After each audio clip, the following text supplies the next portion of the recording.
ఈరోజు జగ్గయ్యపేట పురపాలక సంఘంలో డ్రింకింగ్ వాటర్ స్కీమ్ ఏదైతే యుఏడి కానీ అమృత కావచ్చు 84 కోట్లతో పనులు ప్రారంభించబోతున్నాము. ప్రత్యేకంగా ముఖ్యమంత్రి నారా చంద్రబాబు నాయుడు గారు, అదేవిధంగా మున్సిపల్ శాఖ మంత్రులు నారాయణ గారు స్టేట్లో అన్ని మున్సిపాలిటీస్ కూడా డ్రింకింగ్ వాటర్ అలాట్మెంట్ చేయడం, దానిలో ప్రత్యేకంగా ఈరోజు శాంతినగర్లో 12 లక్షల లీటర్తో ఈరోజు ట్యాంకు శంకుస్థాపన చేసాం. 3 నెలల్లో కంప్లీట్ చేస్తారు.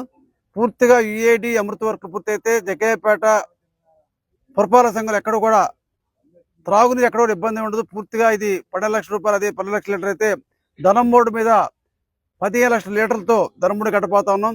అదేవిధంగా ఇంకొక టిట్కో